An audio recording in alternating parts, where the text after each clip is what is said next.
In the bustling city of Lagos, where skyscrapers brushed the clouds and the streets never truly slept, there lived a man whose name echoed across markets, boardrooms, and political gatherings alike, Chief Obiekwe. Though he was not a traditional chief by coronation, people called him Chief out of respect for his wealth and influence. He owned sprawling estates in Lekki, shares in oil companies, warehouses filled with imported goods, and fleets of luxury cars that sparkled beneath the Lagos sun like jewels on a king's crown. Yet, for all his wealth and power, there was one jewel more precious to him than anything he possessed: his only daughter, Amarachi. Amara, as her friends called her, was 25 years old and carried herself with a beauty and grace that silenced conversations when she entered a room. Her skin was the deep, unblemished black of midnight velvet, smooth as palm oil, glowing even without makeup. Her large, almond-shaped eyes shone with intelligence and a hidden fire. Her laughter, when she allowed it to escape, sounded like music carried by the wind. Everywhere she went, suitors lined up like traders at Balogun Market on a Monday morning. Politicians' sons sent flowers. Billionaires' nephews sent cars. Musicians sang her name in lyrics, and pastors' sons quoted scriptures, all in the hope of winning her heart. But Amara remained unmoved. "Papa," she told her father one evening as they sat in the gold-lit sitting room of their Lekki mansion, "these men love your wealth, not me." Chief Obiekwe leaned back in his Italian leather chair, his agbada rustling like the wings of an eagle. His round, polished face grew stern. "My daughter," he said, "a woman does not wait until her youth fades like morning dew before she marries. A good match is about progress. If you marry a man with power and wealth, you secure your future. That is what matters." Amara lowered her eyes, but her voice was steady. "And if his heart is empty, if his words are lies, must I live in a palace but feel like a prisoner?" Her father shook his head, unwilling to understand. To him, love was a luxury the poor could afford to chase, not the rich. But Amara's heart yearned for something more than the shallow promises of rich men. She had seen enough of them at parties, drunk on champagne, boasting about cars and contracts, treating women like ornaments. Somewhere, deep inside, she longed for a love that was raw, unpolished, but true. That night, as the moon cast silver light over the lagoon waters, Amara lay awake. And in the restless tossing of her silk-covered bed, a daring thought came to her, a thought that would change everything. A week later, instead of sending her driver to drop her at Victoria Island boutique stores, Amara tied a plain wrapper around her waist, slipped into a faded blouse, and covered her head with a scarf. She rubbed a thin smear of charcoal on her cheeks to dull her glow, then looked at herself in the mirror. She no longer looked like the daughter of a Lagos tycoon. She looked like any ordinary village girl trying to survive in the city. Taking a deep breath, she left the mansion before dawn, carrying an empty basket. Her driver begged to follow, but she dismissed him.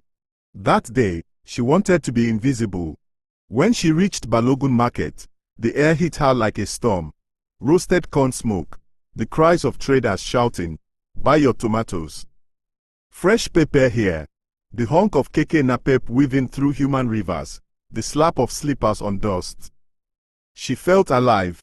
She walked past stalls of yam, cassava, and ogbono, her ears catching gossip and laughter. No one looked twice at her.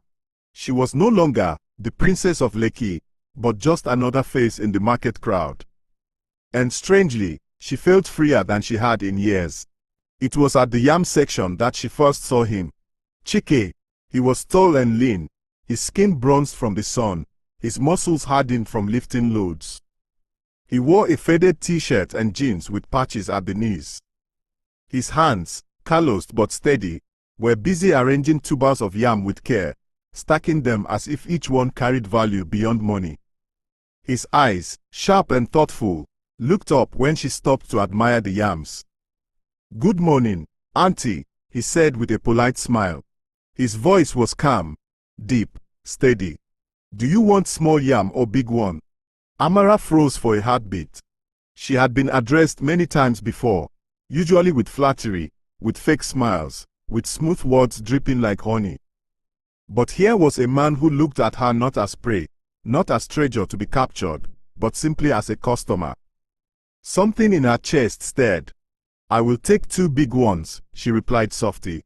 Chike picked the finest tubers, weighed them in his hands, and named a fair price. Not once did he try to cheat her. She paid, thanked him, and walked away, yet her feet betrayed her, slowing, as if reluctant to leave. She didn't know it then, but her life had just shifted course. Amara returned to Balogun the next day, and the next after that.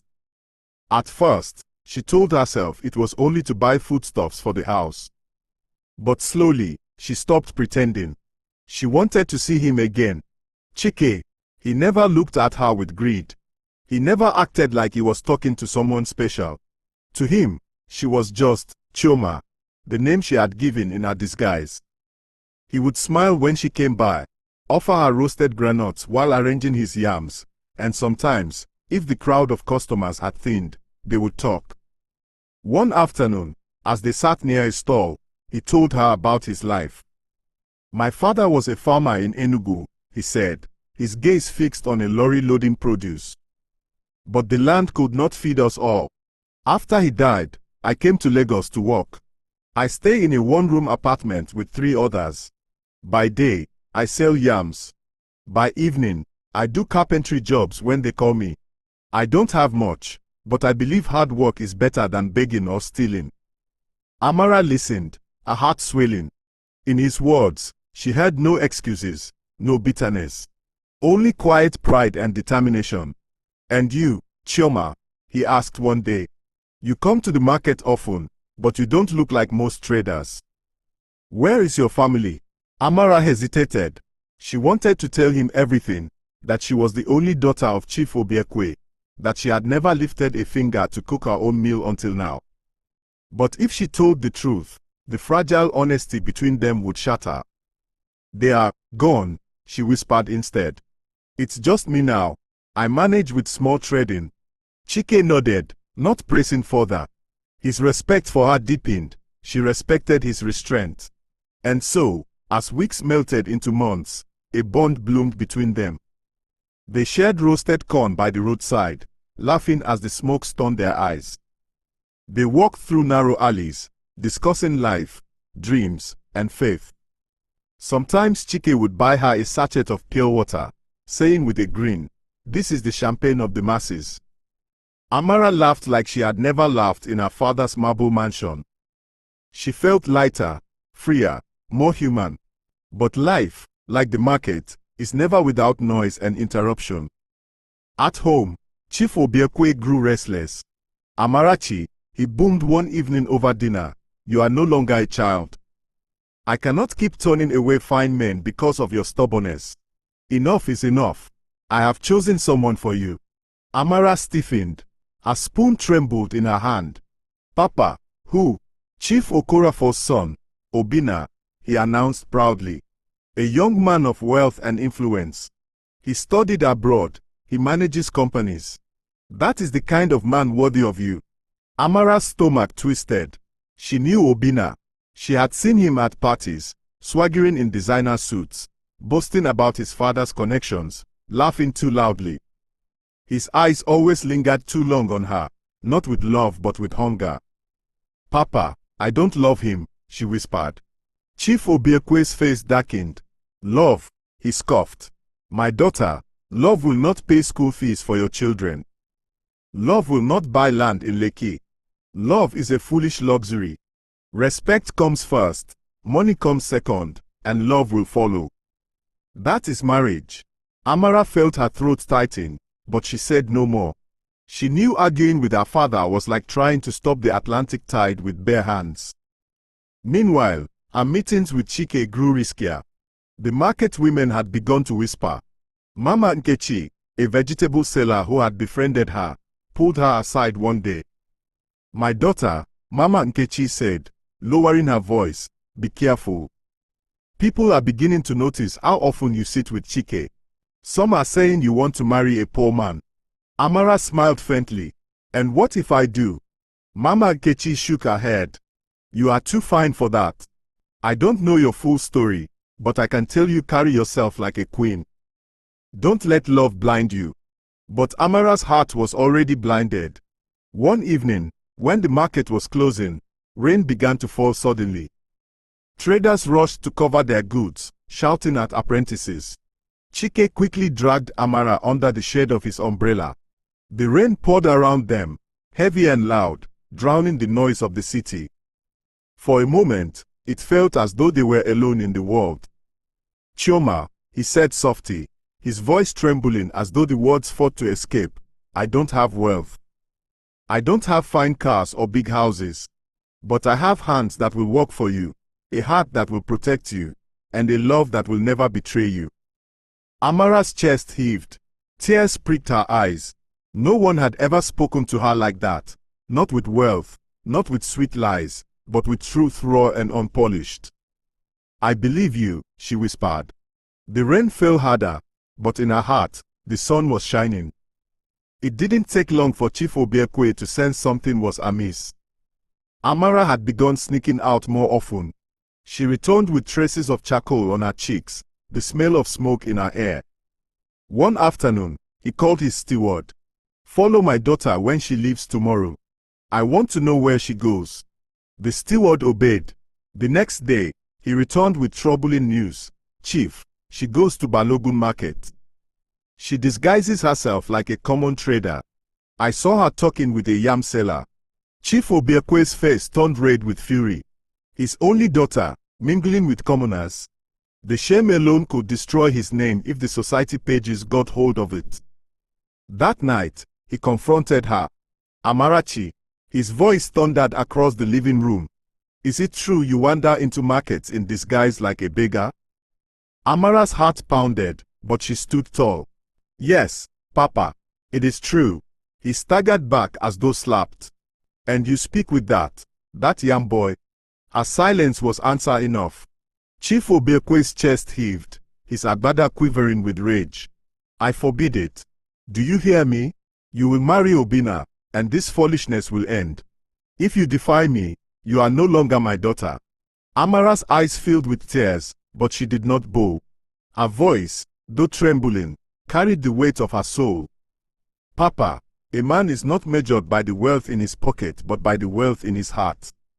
You may strip me of your name, but you cannot strip me of my choice. Chief Obiekwe was speechless. For the first time, his daughter's fire matched his own. The next day, Chief Obiekwe made a decision. If Amara would not bend, he would force the truth into the open. He sent invitations across Lagos, businessmen, politicians, chiefs, and family friends. A grand feast would be held at his mansion. His plan was clear. He would announce Amarachi's engagement to Obina before the city's elite. Under such public eyes, she would have no choice but to obey. As servants decorated the compound with canopies and golden chairs, Amarachi sat in her room, her heart heavy with dread. She thought of Chike, of his kind eyes and calloused hands, of the promises whispered under the rain. Would she lose him forever? And in the bustling yam stall of Balogun, Chike walked that same day, unaware of the storm that was gathering over his life. The day of the feast dawned with the golden glow of Lagos sunlight spilling across the lagoon. By noon, the sprawling mansion of Chief Obiekwe in Nanyelugo was alive with movement.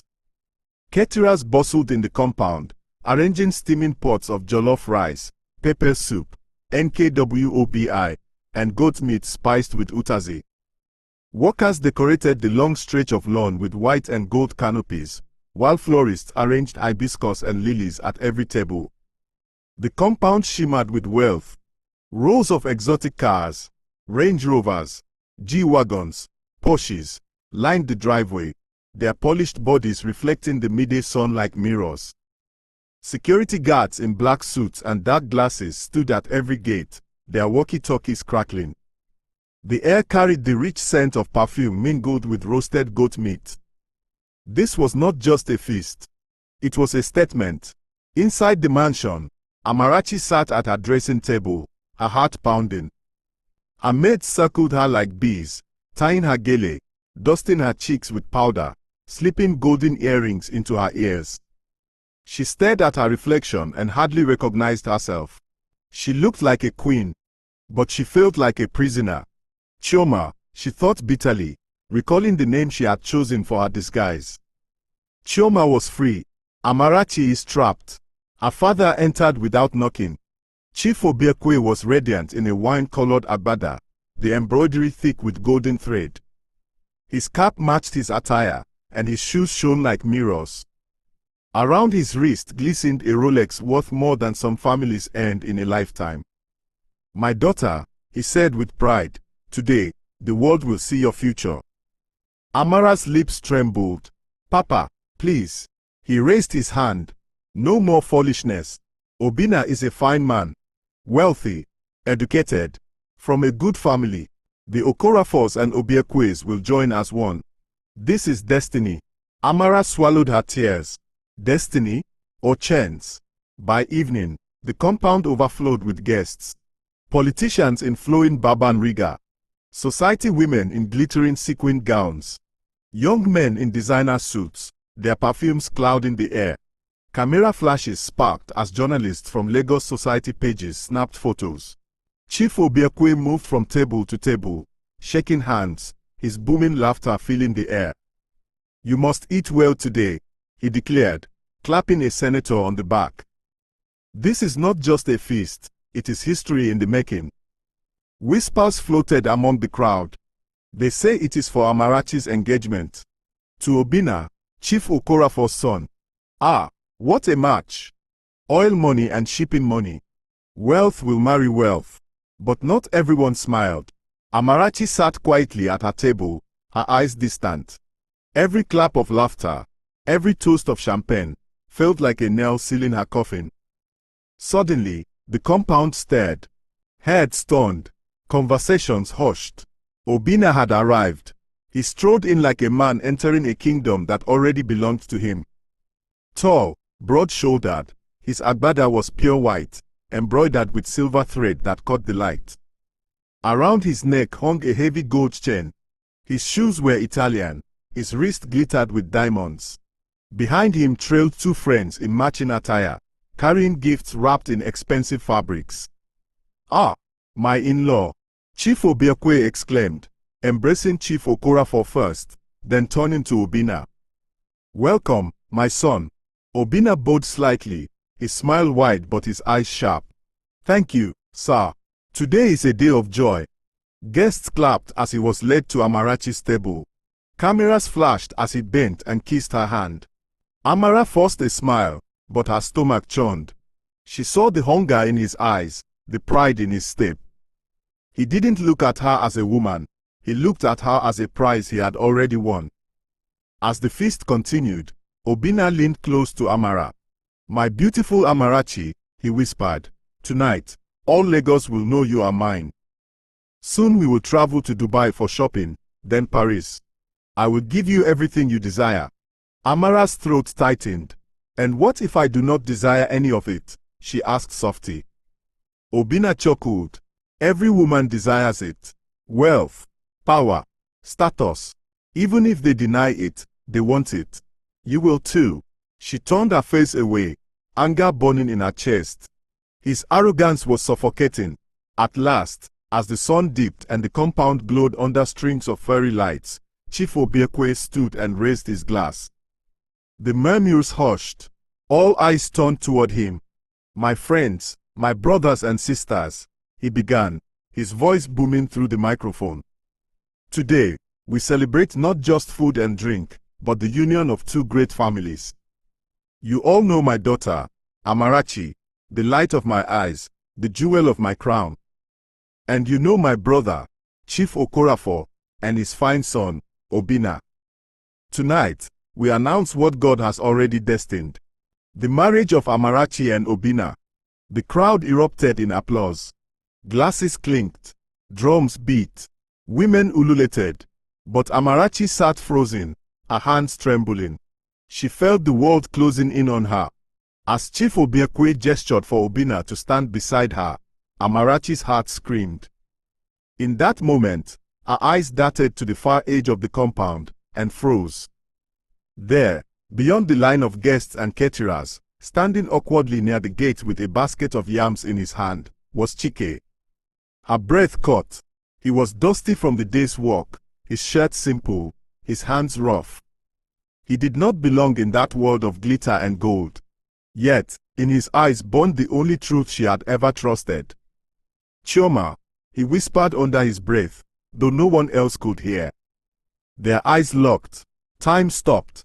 And then, like a clap of thunder, Chief Obiekwe's voice rang out again. "Daughter, stand beside Obinna. Let the world see your future husband." Amara's knees shook. Every gaze in the compound bore down on her. Her father's pride. At the gate, Chike's eyes pleaded silently. "Choose truth. Choose love." Her chest rose and fell. Her lips parted. And just as she stepped forward, the lights flickered. The music paused. A murmur swept the crowd as someone shouted, "Who is that man at the gate?" All heads turned. Chike shifted uneasily, his basket still in hand. In that instant, the fragile world Amara had built tittered on the edge of collapse.